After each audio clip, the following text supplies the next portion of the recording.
Hey everybody, Shoebox Legends here. Thanks for joining me for another episode today. Going to take a quick look at an autographed card from my Red Sox collection. Nothing too crazy, but I like to show an auto sometimes on Sundays.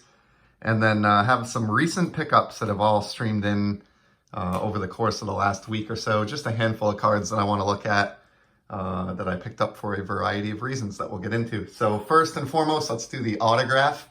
And this is a buyback auto. So what you see here is a 1990 Leaf Jeff Reardon that was purchased back by the folks at Leaf and then reissued as part of a Leaf Memories set. So this was hard signed by the athlete. Nice big bold autograph there from Jeff. And you can see it is serial numbered. This is copy 14 out of 41, the palindrome version, eBay 1 of 1. So pretty cool. I first started collecting baseball cards in 1990, the spring of 1990, and I can still remember what a big deal the 1990 Leaf release was. This was like very, very high end at the time. Really good, crisp photography. You had a different full color photo on the back. And, remember, this is still, in the time when Topps was doing cardboard, stats on the back, same as they were doing in the 70s, pretty much. So this was groundbreaking. This set had like the Frank Thomas and Sammy Sosa rookie cards in it that were huge cards back in 1990. So not a particularly valuable set today, as a lot of the stuff from, the early 90s just hasn't aged well in terms of value. But I really, really love the 90 Leaf release. And so I think those buybacks are kind of cool. And ended up picking up that Jeff Reardon, a few years back. I think it was like $5 or something like that. So you really can't go wrong at that price. I have one or two others of those buybacks from 90 Leaf in the collection. I think one or two autos and a couple, they had some non-autographed ones as well that were done with lower print runs, like I think 20 or less.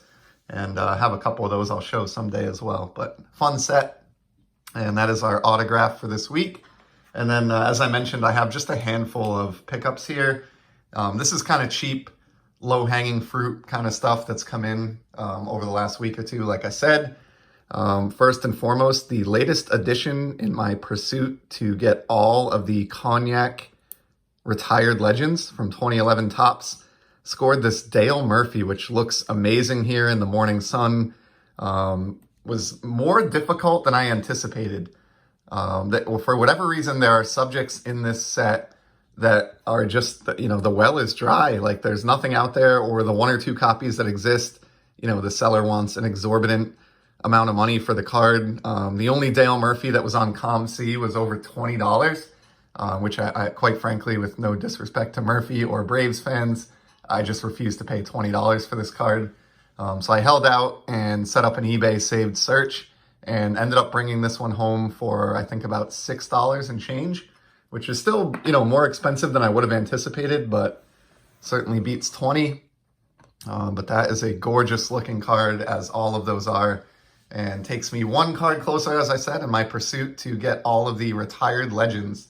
There are over 70 of those, and I think I'm getting within earshot now. I think I've got less than a dozen to go, maybe even down into the single digits in terms of the cards that I'm still missing, but some tough ones out there. Ryne Sandberg comes to mind. I can't seem to find one of him for less than like $30, which is nuts. So we'll see how it goes over the winter here. Next up, I have the lone hockey card of today's video, and this was actually a heads up given to me by a buddy of mine in the YouTube community, Brian, over at Walk and Box. So he got in my ear about this very talented young goaltender for the Islanders, Ilya Sorokin. I think I'm pronouncing that correctly, but I may not be. But in any event, this guy's been very, very impressive here to start his career. He is within the top 10 in save percentage and goals against average right now at this stage of the season, and is second in the league with 3 shutouts already. So very poised netminder for his young age, and ended up picking up his young guns. And not only was this a recommendation from Brian in terms of, hey, check out this player, he's pretty compelling, but he also dropped me a link to an eBay seller who he had purchased this very card from who happened to have a second copy available. And so I ended up picking up my card from the same seller, I believe, that Brian grabbed his from. So I love the heads up there. I really appreciate it, Brian, and it's just a good example of looking out for each other in the hobby. I do that routinely. I will text with Brian or other buddies of mine and just give them a heads up. Hey, this is a card that I think is really compelling, or you may want to grab this now if you want one, because it's probably going to be a little bit more valuable later. So it was nice to be on the receiving end of that, and really appreciate the heads up there, Brian. And I noticed he actually, as of the morning of shooting this video here, he had another shutout just last night. So he looks like he is the real deal in net for the Islanders. So I think I'll be thanking Brian and myself for picking up that Young Guns card years from now, hopefully. Next is a 2-card Sport Lots order. And this, I mean, quite frankly, this is just insane in terms of, the deals you can get on Sport Lots. I find myself drifting to Sport Lots more and more recently, just because for $2 or $3, you can really add some nice stuff to the collection. I have 2 singles here. I got these from the same seller, and he charged the site minimum 18 cents for each. And the first of which is this Prism Refractor of Max Scherzer, the Washington Nationals. I like this for a couple of reasons other than the obvious one that it was 18 cents, and we'll go into my shiny baseball card Z-Folio. But on top of that, I am a Max Scherzer fan and do try to collect, some of his cards on the cheap. This would certainly qualify as that. And then finally, this, being a 2019 Topps Chrome card, this is, of course, the year that the Nationals won the World Series with Scherzer. So that kind of gives it another element of cool factor there. For 18 cents, I just can't pass that up. And then the one that came with it, though, I'm quite frankly, I'm sort of just astonished that the seller had this up for this. It's not a super valuable card, but this is a 2010 Topps Chrome Refractor of Miggy. And I know Lisa usually watches my videos. I know she'll appreciate this one, being a Tigers fan, but I would imagine this is at least, in my mind, a few dollar card, or maybe even a $10 card. You just, this is over 10 years old now. We're all aware of the milestones that Miggy has achieved recently and that lie ahead in his immediate future. And, when I saw this out there for 18 cents, it was a no-brainer. One of those where I just hoped I could get it into the cart and check out before somebody else saw it, quite honestly. And then it was just a bonus that I was able to find this Scherzer to kind of pair with it, and did not increase the shipping at all. It was $1 to ship those 2 cards to my door. So the grand total for the Miggy and the Scherzer with shipping and tax was like $1.45 or something along those lines. So can't beat that. And then the final card that I have for today, this is one that I have wanted on the baseball side of the house for a long time.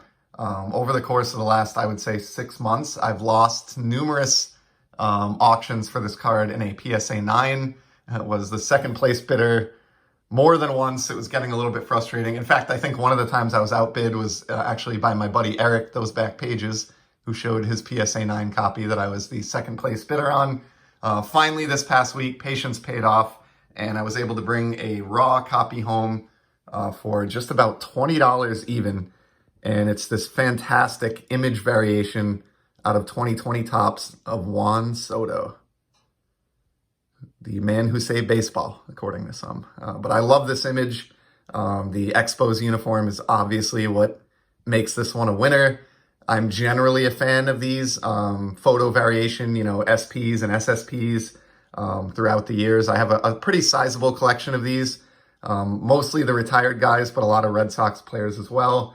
I've always enjoyed these short prints, and this is one, like I said, that I had on my radar for a long time, and finally came to pass. And in the end, ended up getting this for, a fraction of the price of what I was getting outbid on PSA 9s for. It does look like it's in great shape. I'm not usually one to submit cards for grading, but I'm fairly confident that if I sub this, I would at least get a 9. And so I could do that, and then I would be in for about the amount of money in total that I've been missing for PSA 9s of late, but I will probably just leave that the way it is. Throw it in a one-touch, and that is the latest addition to my sort of poor man's Juan Soto collection. I don't go after him too hard just because I have a lot of other hobby interests, but do have quite a few singles of the man that I've picked up over the years for like $20 or less of cards that I think are noticeable, just like that one, or notable, I should say, just like that one. So that's the final card I had for today. That's a wrap. Definitely appreciate you stopping by and spending a few minutes of your time checking out my cards. Hope everybody is enjoying the hobby, and I will certainly be back in the near future with some more sports card content. Until then, take care, everybody.